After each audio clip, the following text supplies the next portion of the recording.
ہمارے پاس کوئی ترازو تو نہیں ہے کہ ہم تولتے پھریں یہ بڑا ہے یہ چھوٹا ہے، چاروں ہی بڑے، چاروں ہی شان اور عظمت والے ہیں۔ قرآن کہتا ہے ان چاروں کا ذکر تورات میں بھی ہے، انجیل میں بھی ہے، زبور میں بھی ہے۔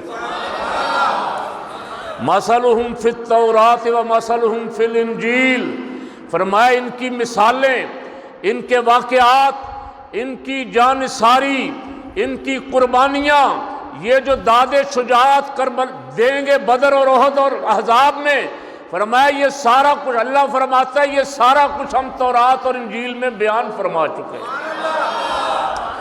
دنیا میں آنے سے پہلے بھی وہ شان والے تھے، اور دنیا میں آ کے رحمت عالم کے سے دامن سے وابستہ ہو گیا اور شان والے ہو گئے۔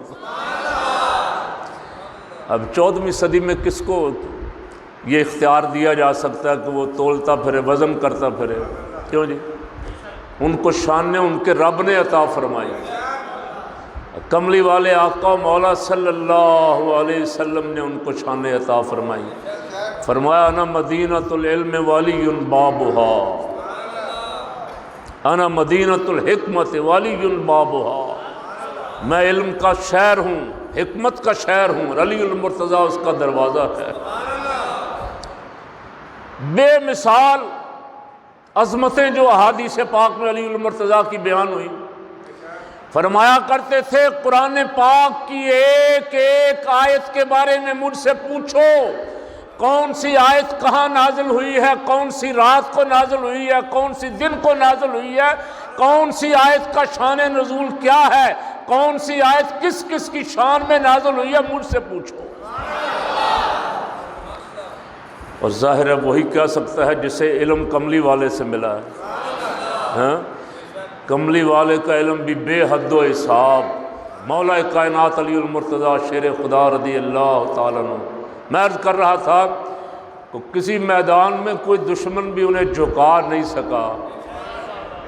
آج وہ شہادت کا انتظار کر رہے تھے، یہ دشمن چھپا ہوا تھا مسجد میں، آپ سنتیں پڑھنے کے لیے کھڑے ہوئے تو اس نے پیچھے سے وار کیا، آپ چھپ کے۔ مولا علی کے سامنے آتا تو مزہ تھا نا، بے شک وہ خالی ہاتھ تھے، کیوں جی؟ دشمن جب بھی وار کرتا ہے چھپ کے کرتا ہے۔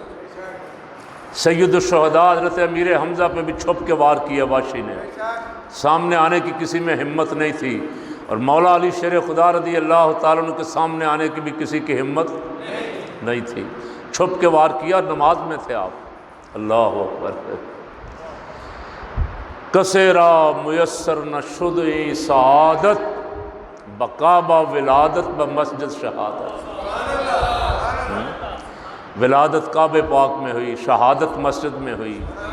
اس ولادت پہ بھی ناز کرتے ہوں گے فرشتے، شہادت پہ بھی ناز کر رہے ہیں۔ ولیوں کا شہنشاہ، شیر خدا، رسول اللہ کا شیر، جس کی فتح پہ رسول پاک صلی اللہ علیہ وسلم بدر میں، احد میں، احزاب میں، خیبر میں، جب تک علی المرتضیٰ لڑتے رہتے تھے حضور کی نگاہیں وہاں ہی رہتی تھی، اور جب ان کی فتح کی خبر ملتی تھی تو حضور کے خیموں سے نعرہ تکبیر کی آوازیں آتی تھی۔ سبحان اللہ۔ اللہ ان کی قبر پہ کروڑوں رحمتیں نازل فرمائے، اور ان کے ماننے والے، ان کے غلام، ان کے نام لیوا، ان سے محبت کرنے والے، حضور کے سچے امتی، سارے سچے امتی ان سے محبت کرتے ہیں، چاروں یاروں سے۔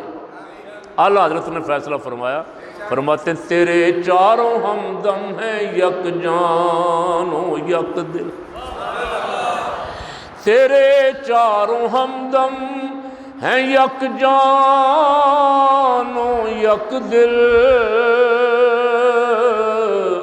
ابو بکر و فاروق و عثمان علی ہے، چاروں ہی ایک ہیں، ان کے اختلاف بیان نہ کرو، ان میں کوئی اختلاف نہیں ہے، وہ تو ایک دوسرے پہ جانیں قربان کرتے ہیں۔ سبحان اللہ۔ اللہ رب العالمین ان سب کی قبروں پہ کروڑوں رحمتیں نازل فرمائے۔